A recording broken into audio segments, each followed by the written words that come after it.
Hi everybody, happy Wicked Wednesday and welcome to Shivers.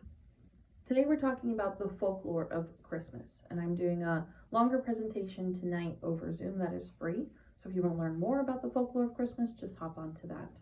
But in the meantime, we'll cover the gist. So, Christmas in the past was known as Saturnalia, which was held in mid-December and is an ancient Roman pagan festival honoring the agricultural god Saturn. It was a week-long lawless celebration held between December 17th and the 25th, where no one could be prosecuted for killing, raping, theft, anything usually against the law. Because of when the holiday occurred near the winter solstice, Saturnalia celebrations became the source of many of the traditions we now associate with Christmas, such as wreaths, candles, and feasting.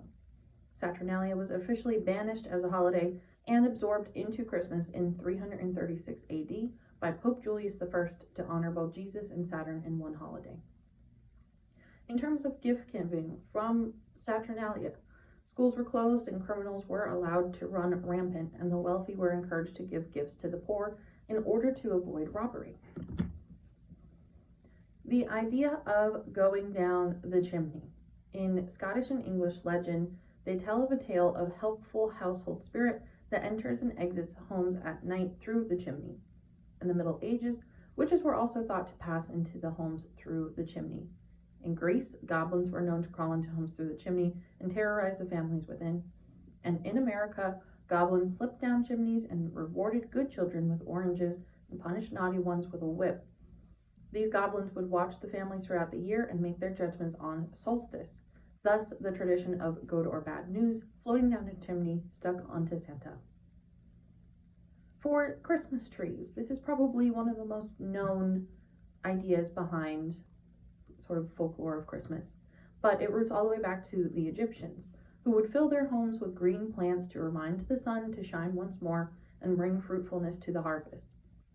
The Celts decorated their druid temples with evergreen boughs, which signified everlasting life.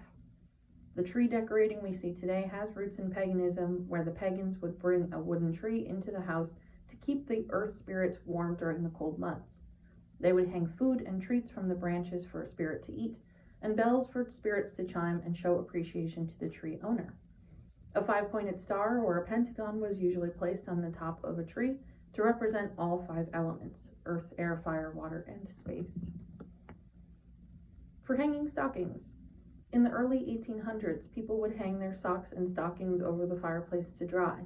One night on Christmas Eve, it's said that St. Nick came down the chimney and dropped pieces of gold on his way, being placed into the stockings as he climbed out. Since then, people of all ages have been hanging stockings for St. Nick in hope that he'll slip in some gold. For Christmas caroling, after doing a lot of research, this is, I think, what surprises me the most. But carolers were traditionally poor or homeless townsfolk, targeting houses that seemed to have a lot of food. People would distract the owners and sing to them, while other members of the group would break into the homes and steal. Don't answer the door for Christmas carolers. For the mistletoe is considered to be a highly sacred plant involved in several pagan rituals. In the Roman world, mistletoe honored the god Saturn. To keep him happy, they would perform fertility rituals underneath sprigs of mistletoe. In the world of the Druids, mistletoe symbolizes peace and joy.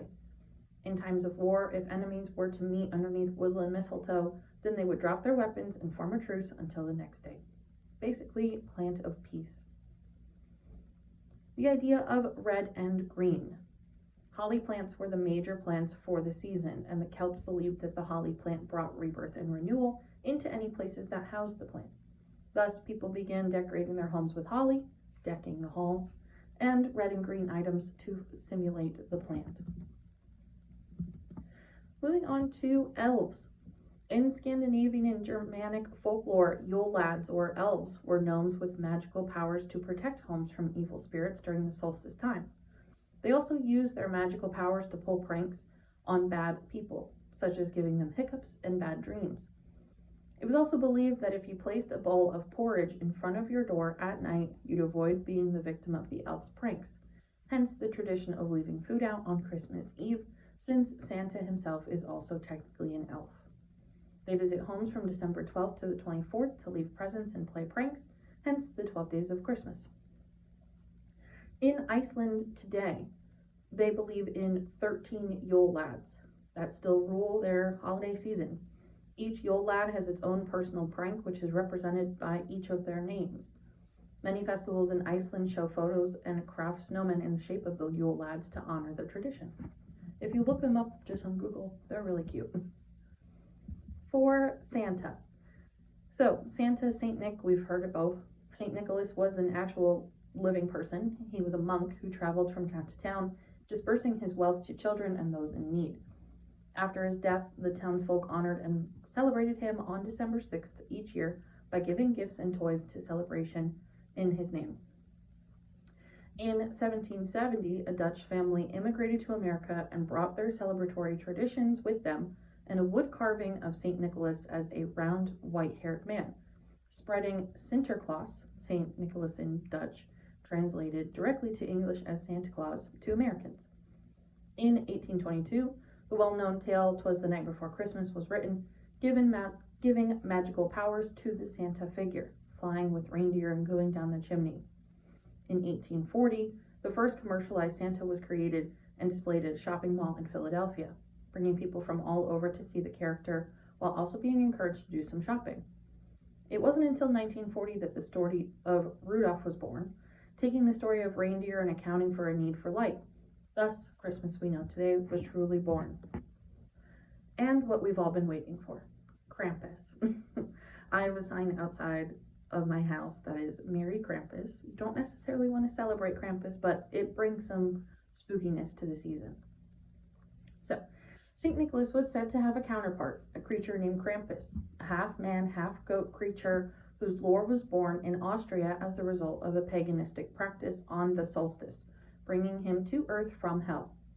On the night of December 5th, the day before Santa, or St. Nick's Day, good children would receive presents from St. Nick and bad children would get snatched by Krampus, waking on December 6th to find goodies or find themselves in hell. In Austria, Krampusnacht was born the night where parents would dress as Krampus to scare their children into behaving. This custom still exists today in Austria and Germany, and Americans did not become aware of it until the early 2000s, in 2004. They also have a celebration called Krampusnacht, which is sometimes the same day, sometimes a totally different event, where a bunch of adults will dress like Krampus and they'll hold a parade.